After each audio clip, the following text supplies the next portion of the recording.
Querido Deus, querido Pai, graças te dou porque Tu és bom. Senhor, vamos por meio dessa oração pedir a Sua bênção, a Sua graça e a Sua mão e a Sua proteção no mundo espiritual sobre as nossas vidas. A quem me ouve esteja a passar por uma tribulação, Senhor, toque a sua ferida, tanto seja espiritual como carnal, daquilo que o ser humano não tem capacidade de poder ajudar o processo de cura. Pai, o coração de muita gente encontra-se aflito nesses últimos dias por conta de falta de confiança nas pessoas, por falta de pessoas traírem elas, pessoas desistirem delas, pessoas não serem boas com elas. E elas algumas vezes não serem boas com essas pessoas. E o coração roe, porque alguma coisa se destruiu. E a pessoa não é assim. Pai, dê-nos um coração que ouve a sua voz, um coração obediente. E que essa mensagem chegue a mais gente. Assim eu orei confiante em nome de Senhor Jesus Cristo. Amém. E agora daremos abertura ao livro. Daremos continuidade ao livro de Hebreus, começando seu capítulo 8, que diz: Jesus, mediador da nova aliança. Hebreus 8, capítulo 8, verso 1 em diante. Ora, o essencial das coisas que estamos dizendo é que temos tal sumo sacerdote, que se assentou à direita do trono da majestade nos céus, como ministro do santuário e do verdadeiro tabernáculo que o Senhor erigiu, e não o homem. Pois todo sumo sacerdote é constituído para oferecer dons e sacrifícios. Por isso, era necessário que também esse sumo sacerdote tivesse o que oferecer. Se ele tivesse na terra, nem mesmo sacerdote seria, visto existirem aqueles que oferecem os dons segundo a lei. Este ministra a figura e sombra das coisas celestiais. Assim como Moisés foi divinamente instruído quando estava para construir o tabernáculo, pois Deus disse: tenha cuidado para fazer tudo de acordo com o modelo que foi mostrado a você no monte. Mas agora Jesus obteve um ministério tanto mais excelente quanto é também mediador de superior aliança, instruída com base em superiores promessas. Porque se aquela primeira aliança tivesse sido sem defeito, de maneira alguma estaria sendo buscado lugar para uma segunda aliança. E de fato repreendeu-os, diz: eis aí vem dias, diz o Senhor, e firmarei nova aliança com a casa de Israel e com a casa de Judá, não segundo a aliança que fiz com seus pais, no dia em que os tomei pela mão, para os tirar da terra do Egito, pois eles não continuaram na minha aliança, e eu não dei atenção a eles, diz o Senhor. Porque esta é a aliança que farei com a casa de Israel. Depois daqueles dias, diz o Senhor, imprimirei as minhas leis na mente deles e as inscreverei sobre o seu coração, e eu serei o seu Deus, e eles serão o meu povo. E não ensinará jamais cada um ao seu próximo, nem cada um ao seu irmão, dizendo: conheça o Senhor, porque todos me conhecerão, desde o menor até o maior deles. Pois, para com as suas iniquidades, usarei de misericórdia, e dos seus pecados jamais me lembrarei. Quando ele diz nova aliança, torna antiquada a primeira. Ora, aquilo que se torna antiquado e envelhecido está prestes a desaparecer. O santuário terrestre. Hebreus capítulo 9, verso 1 em diante. Ora, a primeira aliança também tinha preceitos de culto divino e o seu santuário terrestre, porque foi edificado um tabernáculo cuja parte da frente, onde estavam o candelabro, a mesa e os pães da proposição, se chama o santo lugar. Por trás do segundo véu se encontrava o tabernáculo que se chama o Santo dos Santos, ao qual pertencia um altar de ouro para o incenso e a arca da aliança, totalmente coberta de ouro, na qual estava uma de ouro contendo o maná, o bordão de Arão que floresceu e as tábuas da aliança. Sobre a arca estavam os querubins da glória, que com a sua sombra cobriam o propiciatório. Mas dessas coisas não falaremos agora com mais detalhes. Ora, Depois que foram feitos todos esses preparativos, os sacerdotes entraram continuamente no primeiro tabernáculo para realizar os serviços sagrados. Mas no segundo, o sumo sacerdote entra sozinho, uma vez por ano, não sem sangue, que oferece por si e pelos pecados da ignorância do povo. Com isto, o Espírito Santo quer dar a entender que o caminho do santuário ainda não se manifestou, enquanto o primeiro tabernáculo continua erguido. Isso é uma parábola para a época presente, na qual se oferecem dons e sacrifícios, embora estes, no que diz respeito à consciência, sejam ineficazes para aperfeiçoar aquele que presta culto, pois não passam de ordenanças da carne, baseadas somente em comidas, bebidas e diversas cerimônias de purificação, impostas até o tempo oportuno da reforma. O sacrifício de Cristo é perfeito e eficaz. Hebreus capítulo 9, verso 11 em diante. Quando, porém, Cristo veio como sumo sacerdote dos bens já realizados, mediante o maior e mais perfeito tabernáculo, não foi feito por mãos humanas, quer dizer, não desta criação, e não pelo sangue de bodes e de bezerro, mas pelo seu próprio sangue, ele entrou no santuário, uma vez por todas, e obteve uma eterna redenção. Portanto, se o sangue de bodes e de touros e a cinza de uma novilha, aspergidos sobre os contaminados, os santificam quanto à purificação da carne, muito mais o sangue de Cristo, que pelo Espírito eterno a si mesmo ofereceu, sem mácula a Deus, purificará a nossa consciência de obras mortas, para servirmos ao Deus vivo. Por isso mesmo, ele é o mediador da nova aliança, a fim de que os que foram chamados recebam a promessa da herança eterna, visto que houve uma morte para a remissão das transgressões que foram cometidas sob a primeira aliança, porque onde há um testemunho é necessário constatar a morte de quem o fez. Sim, porque um testamento só é confirmado depois da morte de quem o fez, pois de maneira nenhuma um testamento tem força de lei enquanto ainda vive quem o fez. Por isso, nem a primeira aliança foi estabelecida sem sangue, porque havendo Moisés proclamado a todo o povo todos os mandamentos conforme a lei, pegou o sangue dos bezerros e dos bodes com água lá tingida de escarlate, e sopou e aspergiu não só o próprio livro, como também todo o povo, dizendo: este é o sangue da aliança que Deus ordenou para vocês. Igualmente também aspergiu com sangue o tabernáculo e todos os utensílios do serviço sagrado. De fato, segundo a lei, quase todas as coisas são purificadas com sangue. E sem derramamento do sangue não há remissão. Era necessário, portanto, que as figuras das coisas que estão nos céus fossem purificadas com tais sacrifícios. Mas as próprias coisas celestiais requerem sacrifícios superiores àqueles, porque Cristo não entrou em santuário feito por mãos humanas, figura do verdadeiro santuário, porém no próprio céu, para comparecer agora por nós diante de Deus. Ele não entrou para oferecer a si mesmo, muitas vezes, como o sumo sacerdote entra todos os anos no Santo dos Santos, com sangue alheio. Se fosse assim, ele precisaria ter sofrido muitas vezes desde a fundação do mundo. Agora, porém, ao chegar o fim dos tempos, ele se manifestou uma vez por todas para aniquilar o pecado por meio do sacrifício de si mesmo.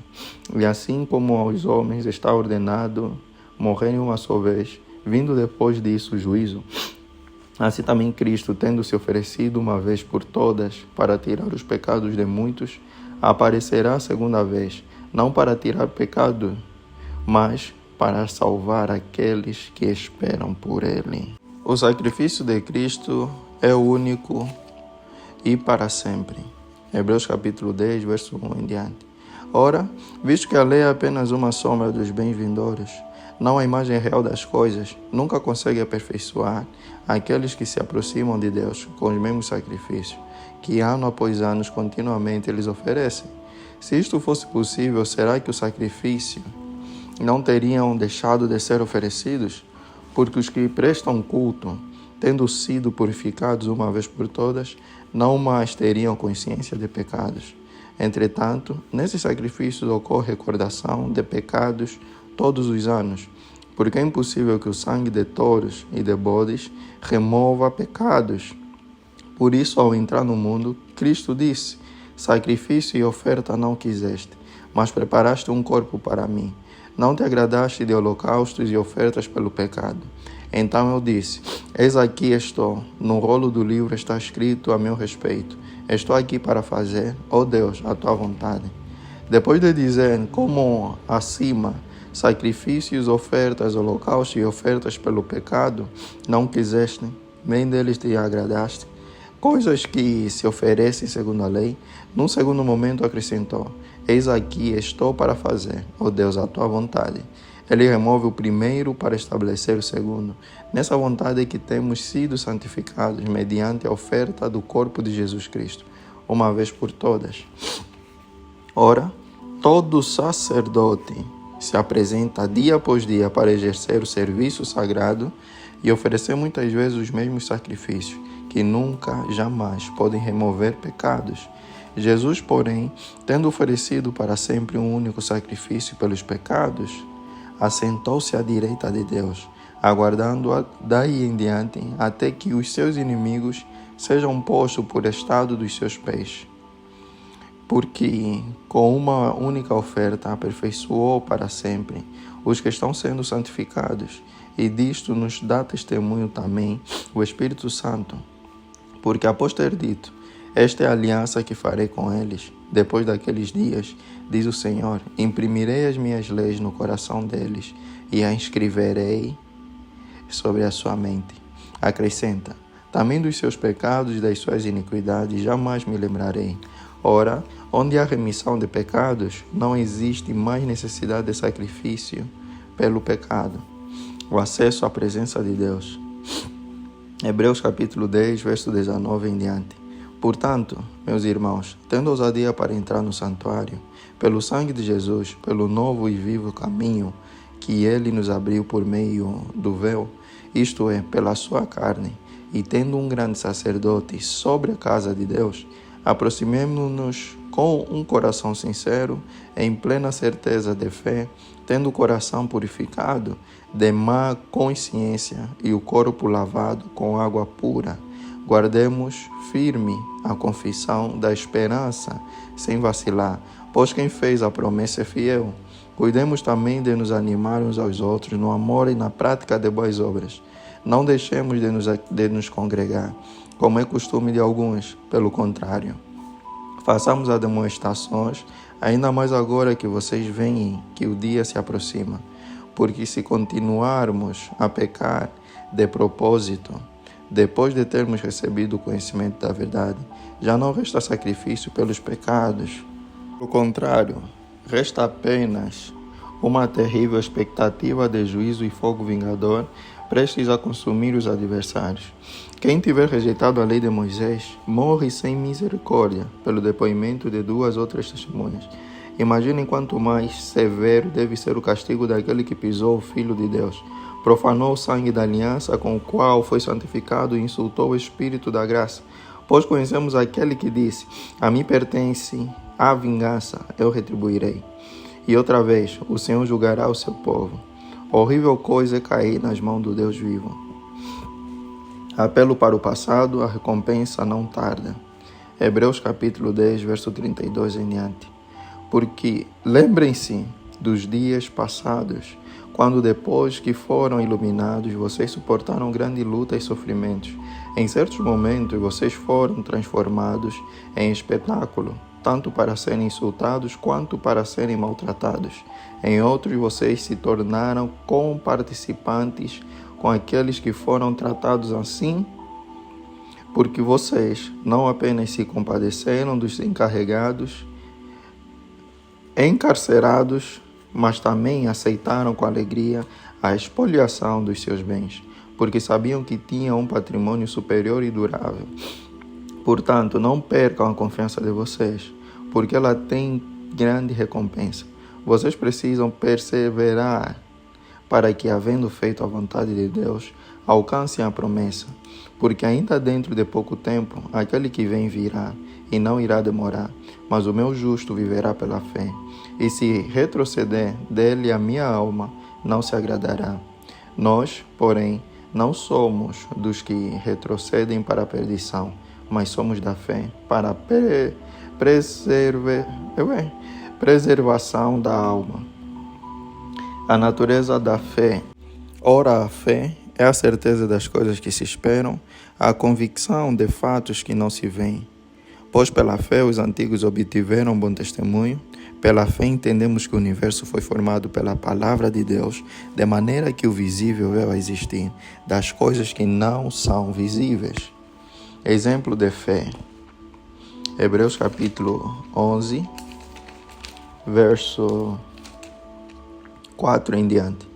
Pela fé Abel ofereceu a Deus um sacrifício mais excelente do que Caim, pelo qual obteve testemunho de ser justo, tendo a aprovação de Deus quanto às suas ofertas. Por meio da fé, mesmo depois de morto, ainda fala. Pela fé, Enoque foi levado a fim de não passar pela morte. Não foi achado porque Deus o havia levado, pois, antes de ser levado, obteve testemunho de que havia agradado a Deus.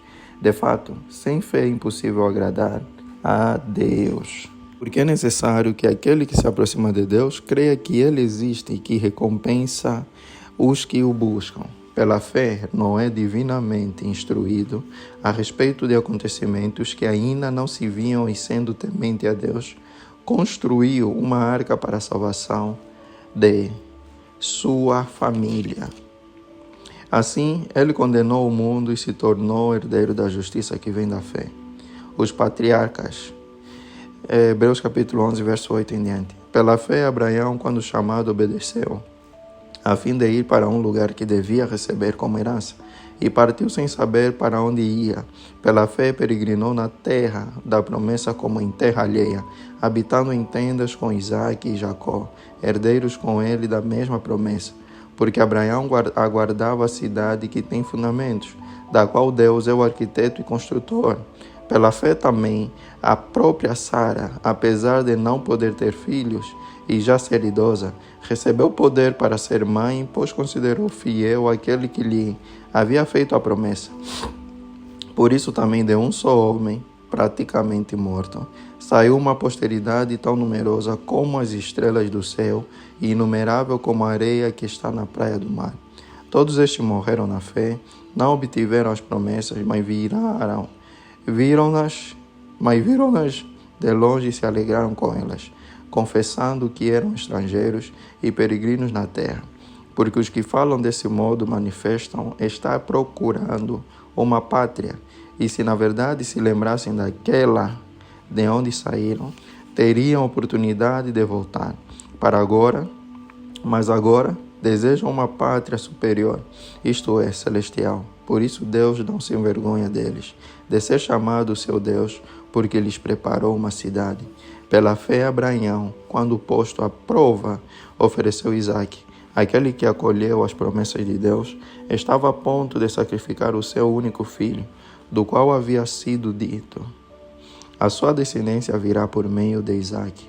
Abraão considerou que Deus era poderoso até para ressuscitar Isaque dentre os mortos, de onde também figuradamente o recebeu de volta pela fé.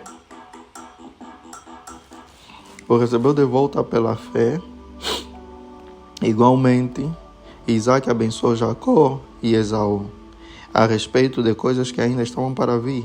Pela fé, Jacó, quando estava para morrer, abençoou cada um dos filhos de José e, apoiado sob a extremidade do seu bordão, adorou a Deus. Pela fé, José, próximo do seu fim, fez menção do êxodo dos filhos de Israel, bem como deu ordens a respeito de seus próprios ossos. Moisés. Hebreus capítulo 11, verso 23 em diante. Pela fé, Moisés, depois de nascer, foi escondido por seus pais durante 3 meses, porque viram que era um menino bonito e não temeram o decreto do rei. Pela fé, Moisés, sendo homem feito, recusou ser chamado filho da filha de Faraó, preferindo ser maltratado junto com o povo de Deus, a usufruir prazeres transitórios do pecado. Ele entendeu que ser desprezado por causa de Cristo era uma riqueza maior do que os tesouros do Egito, porque contemplava a recompensa. Pela fé, Moisés abandonou o Egito, não ficando amedrontado com a ira do rei, pois permaneceu firme como quem vê aquele que é invisível. Pela fé celebrou a Páscoa e o derramamento do sangue, para que o exterminador não tocasse nos primogênitos dos israelitas. Pela fé, os israelitas atravessaram o Mar Vermelho, como por terra seca. Quando os egípcios tentaram fazer o mesmo, foram engolidos pelo mar. Os israelitas em Canaã. Hebreus 11, capítulo 30, verso 30. Pela fé ruíram as mulheres de Jericó, depois de rodeadas por 7 dias. Pela fé, Raabe, a prostituta, não foi destruída com os desobedientes, porque acolheu os espias com paz. E que mais direi? Certamente faltará o tempo necessário para falar de Gideão, de Baraque, de Sansão, de Jefté, de Davi, de Samuel e dos profetas, os quais por meio da fé conquistaram reinos, praticaram a justiça, obtiveram promessas, fecharam a boca de leões, extinguiram a violência do fogo, escaparam de ser mortos à espada, da fraqueza tiraram força, fizeram-se poderosos na guerra, puseram em fuga exércitos estrangeiros. Mulheres receberam pela ressurreição os seus mortos. Alguns foram torturados, não aceitando seu resgate, para obterem superior ressurreição. Outros, por sua vez, passaram pela prova de zombarias e açoites. Sim, até de algemas e prisões. Foram apedrejados, cerrados ao meio, mortos ao fio da espada. Andaram como peregrinos vestidos de peles de ovelhas e de cabras. Passaram por necessidades, foram afligidos e maltratados. O mundo não era digno deles. Andaram errantes pelos desertos, pelos montes, pelas covas, pelos antros da terra. Todos estes, mesmo tendo obtido o bom testemunho por meio da fé, não obtiveram a concretização da promessa, porque Deus tinha previsto algo melhor para nós, para que eles sem nós não fossem aperfeiçoados. Jesus, autor e consumador da fé. Hebreus capítulo 12, verso 1 em diante.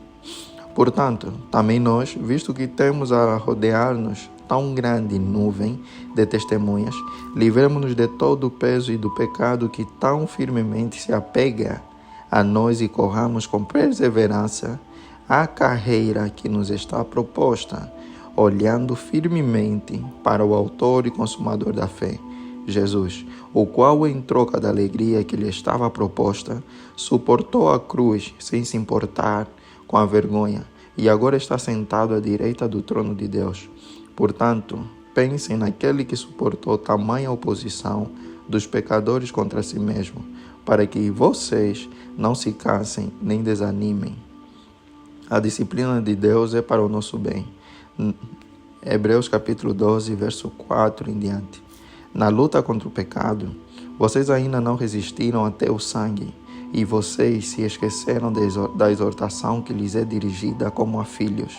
Filho meu, não despreze a correção que vem do Senhor, nem desanime quando você é repreendido por Ele, porque o Senhor corrige a quem ama e castiga todo filho a quem aceita.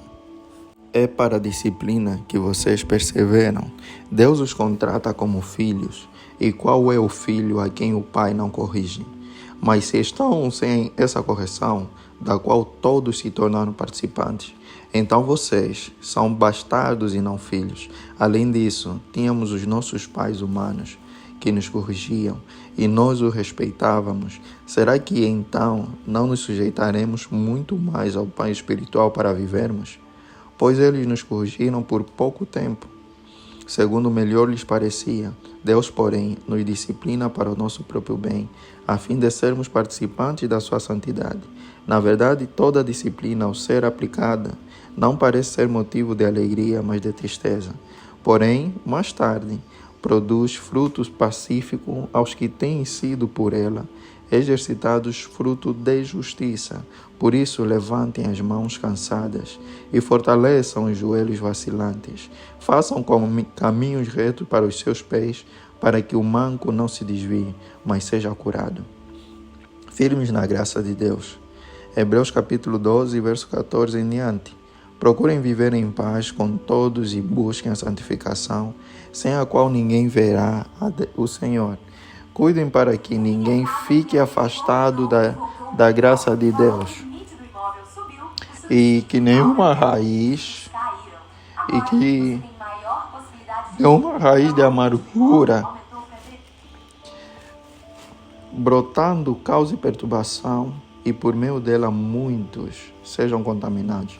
E cuidem para que não haja nenhum impuro ou profano, como foi Esaú, o qual por um prato de comida vendeu o seu direito de primogenitura. Vocês sabem também que, posteriormente, querendo herdar a bênção, foi rejeitado, pois não achou lugar de arrependimento, embora com lágrimas o tivesse buscado. Ora, vocês não chegaram ao fogo palpável e aceso, à escuridão, às trevas, à tempestade, ao toque da trombeta e ao som de palavras tais que aqueles que ouviram isso pediram que não lhes fosse dito mais nada, pois já não suportavam o que lhes era ordenado. Até um animal, se tocar o monte, será apedrejado. Na verdade, o espetáculo era tão horrível que Moisés disse: estou apavorado e trêmulo. Pelo contrário, vocês chegaram ao monte Sião e à cidade do Deus vivo, a Jerusalém celestial e a milhares de anjos. Vocês chegaram à assembleia festiva, à igreja dos primogênitos, arrolados nos céus. Vocês chegaram a Deus, o juiz de todos, e aos espíritos dos justos aperfeiçoados, e a Jesus, o mediador da nova aliança, e ao sangue da aspersão, que fala melhor do que o sangue de Abel. Tenham cuidado e não se recusem a ouvir aquele que fala, pois se os que se recusaram a ouvir, quem divinamente os advertia na terra, não escaparam, muito menos escaparemos nós, se nos desviarmos daquele que dos céus nos adverte. Naquele tempo, a voz dele abalou a terra, mas agora ele promete, dizendo: mais uma vez eu farei tremer não só a terra, mas também o céu. Ora, as palavras mais uma vez significam a remoção dessas coisas abaladas, ou seja, das coisas criadas para que permaneçam as coisas que não podem ser abaladas. Por isso, recebendo nós um reino inabalável, retenhamos a graça pela qual sirvamos a Deus, de modo agradável, com reverência e temor, porque o nosso Deus é fogo consumidor. Os deveres sociais. Hebreus capítulo 13, verso 1 em diante. Seja constante o amor fraternal. Não se esqueçam da hospitalidade, pois alguns praticando assim o saber acolheram anjos. Lembrem-se dos presos, como se estivessem na cadeia com eles, dos que sofrem maus tratos, como se vocês mesmos fossem os maltratados. Digno de honra entre todos seja o matrimônio, bem como o leito conjugal sem mácula, porque Deus julgará os impuros e os adúlteros. Que a vida de vocês seja isenta de avareza, contentem-se com as coisas que vocês têm, porque Deus disse: de maneira alguma deixarei você, nunca jamais o abandonarei. Assim afirmemos confiantemente: o Senhor é o meu auxílio, não temerei. O que é que alguém pode me fazer? Os deveres espirituais. Hebreus capítulo 13, verso 7 em diante. Lembrem-se dos seus líderes, os quais pregaram a palavra de Deus a vocês, e considerando atentamente o fim da vida deles, imitem a fé que tiveram. Jesus Cristo é o mesmo ontem, hoje e para sempre. Não se deixem levar por doutrinas diferentes e estranhas, porque o que vale é ter o coração confirmado com graça e não com alimentos que nunca trouxeram proveito aos que se preocupam com isso. Temos um altar do qual os que ministram no tabernáculo não têm o direito de comer, pois aqueles animais cujo sangue é trazido pelo sumo sacerdote para dentro do Santo dos Santos, como sacrifício pelo pecado, têm o corpo queimado fora do acampamento. Por isso também Jesus, para santificar o povo pelo seu próprio sangue, sofreu fora da cidade. Saiamos, pois, a ele fora do acampamento, levando a mesma desonra que ele suportou. De fato, não temos aqui cidade permanente, mas buscamos aqui há de vir, por meio de Jesus, pois ofereçamos a Deus sempre sacrifício de louvor, que é o fruto de lábios que confessam seu nome. Não se esqueçam da prática do bem e da mútua cooperação, pois de tais sacrifícios Deus se agrada. Obedeçam aos seus líderes e sejam submissos a eles, pois zelam pela alma de vocês, como quem deve prestar contas. Que eles possam fazer isto com alegria e não gemendo, do contrário, isso não trará proveito nenhum para vocês. Recomendações pessoais. Hebreus capítulo 13, verso 18 em diante. Orem por nós, pois estamos certos de que temos a consciência limpa, querendo em todas as circunstâncias fazer o que é correto. Peço com insistência que vocês façam isto, para que eu lhes seja restituído o mais depressa possível. Doxologia, Hebreus 13, verso 20 em diante. Ora, o Deus da paz que tornou a trazer dentre os mortos nosso Senhor Jesus, o grande pastor das ovelhas, pelo sangue da eterna aliança, aperfeiçoe vocês em todo o bem, para que possam fazer a vontade dele, que ele opere em nós o que é agradável diante dele, por meio de Jesus Cristo, a quem seja a glória para todos sempre. Amém. Saudações. Hebreus 13, verso 22. Irmãos, peço que escutem com paciência esta palavra de exortação, porque na verdade escrevi de forma bem resumida. Saibam que o irmão Timóteo foi posto em liberdade. Se ele vier logo, irei vê-los na companhia dele. Saúdem todos os seus líderes, bem como todos os santos. Os da Itália mandam saudações. Bênção. Hebreus 13, 25. A graça esteja com todos vocês. E assim terminamos o livro de Hebreus. E assim oremos. Querido Deus, querido Pai, muito obrigado pela leitura do dia de hoje. Deu para aprender muita coisa, que pela fé nós podemos fazer muita coisa, se realmente nós acreditarmos, se realmente nós temos confiança no Senhor. Porque Jacó, Isaac, eles abençoaram seus filhos pela fé de que as promessas iriam acontecer. E pela fé aconteceu. A fé é a certeza das coisas que vão se materializar com o tempo. Não sei você que me ouve nesse momento, não sei. Saiba o seguinte: tenha fé de que as coisas vão melhorar e não duvide em nenhum momento, porque o que abala uma fé, o que destrói uma fé é a dúvida no meio do caminho. Apenas vá, apenas siga pela fé e confiança em Deus. E Senhor, dê-nos uma noite abençoada no dia de hoje também, e que a madrugada seja boa, e que o Senhor nos faça exercitarmos a fé dia após dia em nossas vidas, e o Senhor revele a nós aquilo que há de vir, e que essa mensagem chegue a mais gente, com a ajuda do compartilhamento de quem me ouve. Assim orei em nome do Senhor Jesus Cristo. Amém.